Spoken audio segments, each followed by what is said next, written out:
Chapter 6, page 173. Reading. What is abnormal?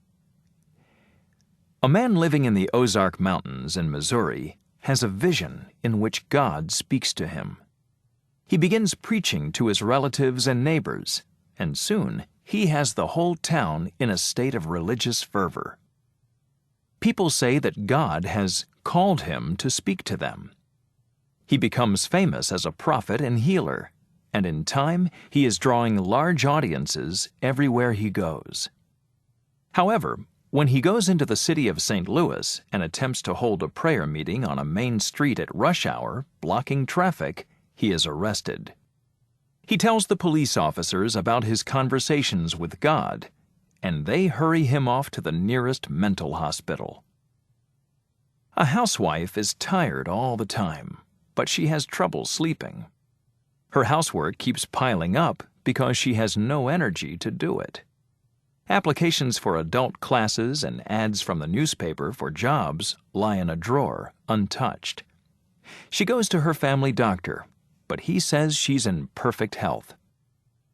One night, she tells her husband that she's thinking of seeing a psychotherapist. He thinks this is ridiculous, stupid. According to him, all she needs is to get up out of her chair and get busy. What is abnormal behavior? Who is right, the prophet or the policeman, the housewife or her husband? It is often difficult to draw a line between normal and abnormal behavior. Behavior that some people consider normal seems abnormal to others. One approach to abnormality is to say that whatever most people do is normal. Abnormality, then, is any deviation from the average or from the majority. If most people cheat on their income taxes, are honest taxpayers abnormal? If most people are non-creative, was William Shakespeare, the English playwright, abnormal? Because the majority is not always right or best, this approach to defining abnormality is not generally useful. Another way to distinguish normal from abnormal people is to say that normal people are able to get along in the world, physically, emotionally, and socially. They can feed and clothe themselves, work, find friends, and live by the rules of society. By this definition, abnormal people are the ones who cannot adjust. They may be so unhappy that they refuse to eat or are so sad that they cannot hold a job. They may experience so much anxiety in relationships with others that they end up avoiding people, living in a lonely world of their own. The terms mental illness and mental health imply that psychological disturbance or abnormality is like a physical sickness, such as the flu or tuberculosis. Although many psychologists think that mental illness is different from physical illness, the idea remains that there is some ideal, perfect way for people to function psychologically, just as there is an ideal way for people to function physically. The fact that it is difficult to define abnormality does not mean that no such thing exists. It does mean that we should be cautious about judging a person to be mentally ill just because he or she acts in a way that we cannot understand. It should also be kept in mind that mild psychological disorders are common. It is only when a psychological problem becomes serious enough to disrupt everyday life that it becomes an abnormality or illness.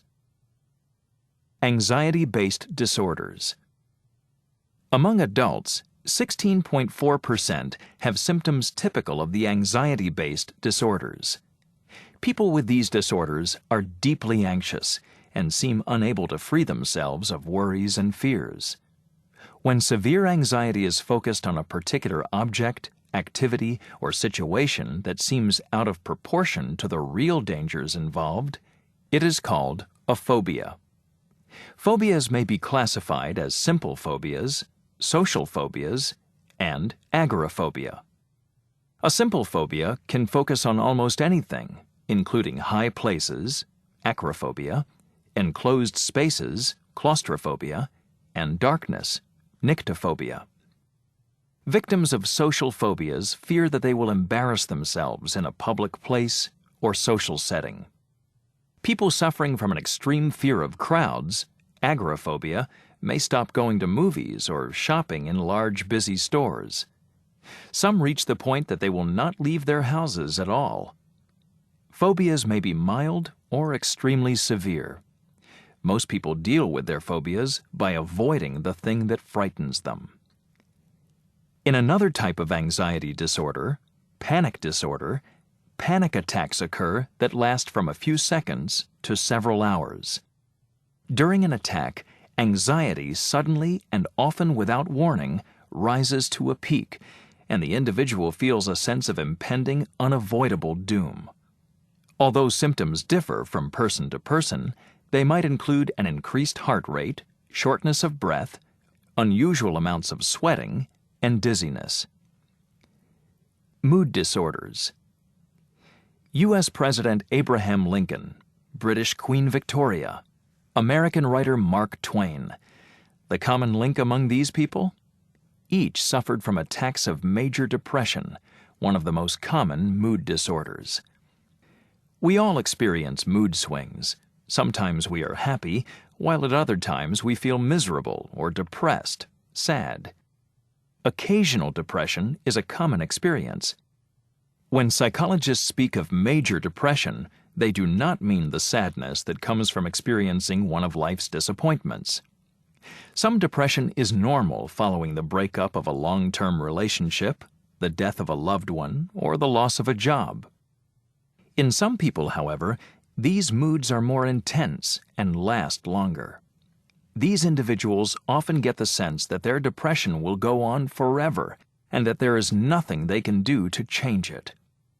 People who suffer from major depression might feel useless, worthless, lonely, and hopeless about the future. They might experience such feelings for months or even years, and they are at risk for suicide. Women are twice as likely as men to experience major depression. Approximately 1/4 of all females will experience it at some point in their lives. Furthermore, although no one is quite sure why, the rate of depression is going up throughout the world. Results of in-depth interviews in the United States, Puerto Rico, Taiwan, Lebanon, Canada, Italy, Germany, and France indicate that the incidence of depression has increased significantly. In fact, in some countries, the likelihood that individuals will suffer major depression at some point in their lives is 3 times higher than it was for earlier generations. A person who alternates between periods of mania, an extended state of intense, wild happiness, and depression, has bipolar disorder. The swings between highs and lows might occur as frequently as a few days apart or over a period of years. Schizophrenia. We can understand depression. Most of us have experienced anxiety. However, it is hard to understand an individual with schizophrenia who has lost contact with reality and lives life as an unreal dream. Schizophrenia is not a single problem. Rather, it is a collection of symptoms. Delusions. People with schizophrenia often have delusions, firmly held beliefs with no basis in reality. Most commonly, they believe they are being controlled by someone else. Perceptual disorders. People with schizophrenia do not perceive the world as most other people do. They might see, hear, or smell things differently than others do. Emotional disturbances. People with schizophrenia sometimes show a lack of emotional response to the most dramatic events, or they might display emotion that is inappropriate to a situation. Withdrawal. People with schizophrenia tend to have little interest in others. They tend not to socialize or hold conversations with others, although they might talk at another person. Psychological disorders are far from rare, and yet the stigma, a negative label that leads people to be seen as different, against people who experience a psychological disorder remains real.